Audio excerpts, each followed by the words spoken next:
Brad Williams, Excel primed. This one, it's a duplicate almost of what we just did of the previous tutorial. And I'm going to be real short and to the point here. This is a practice. The only difference is we're referencing a specific output. We want to match Pine up here. Count non-duplicate unique names. Here, we're going to use the sum frequency almost exactly, well, it is exactly like the previous example, with the exception of our lookup value, our lookup array, and then we need to be very specific here. We want match type. Other than that, notice greater than 0, and then we have the sum. Then we have the not. Here we have explicit G4, and then we said not blank. We're going to tear this thing apart. Here is the narrative if you want to read it. I'm going to try to explain it the best I can.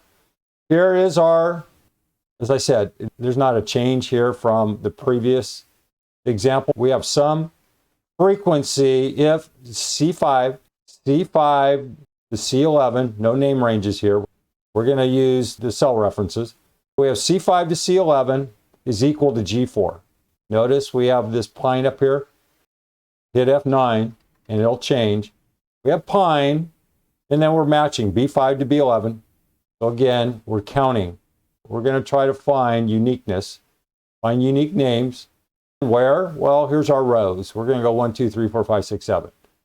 We need to match B5 to B11 to our row count. And then our greater than 0 squeezes the frequency into buckets. So here's our row B5 to B11 minus row B5. So we have 1, 2, 3, 4, 5, 6. The match, this should be B5. Match B5 to B11. So again, you remember 1, 1, Mike. That'd be rows 1 and 2. We switch if there is a change. Row 3 would recognize a new name, Mike, 1, 1. Notice how it's Mike, Mike, Mike. This is how we can use the frequency because we're throwing all Mikes under the same number, and then 6 and 7. Then we're going to look to see if Mike is in Oak. Got that? We're just going to use the C5, C11, as I just said. C5 to C11 is equal to G4. C5, that is Oak, is equal to Oak. Then we're going to do this. We're going to go if C4, then match. Match. Got that? And that way, we're looking to see Pine, Oak, da-da-da-da-da. Then we go over, you see this if statement? If true, do this. Otherwise, do nothing. We don't need to put a value of false. If we leave it blank, it automatically will default to that. Here, we get this 2, 0, 0, 0, 0. Notice that I did not include the unary and I did not include the greater than 0. Over here, the unary, I don't have that 0, greater than 0. You're going to put the greater than 0, and if you want to see what it looks like before I put the sum in there, it's going to be 1 and 1. See that? 1 and 1. Now it changed because this is on an F9 deal.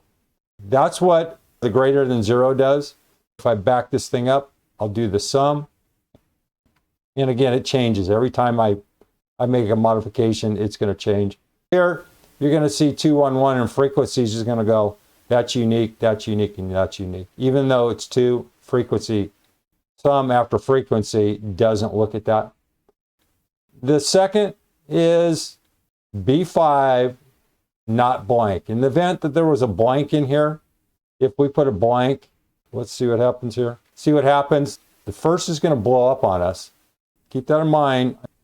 In all of these examples, these frequency deals, if you run into blanks, it'll blow up. So this is just saying if there's a blank, if blank, then go ahead and override that.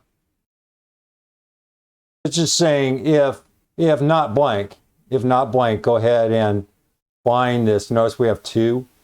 We have 2 ifs. So just keep that in mind. If true, then value. Otherwise, just ignore it. Work it out if you need to. Read it if you need it.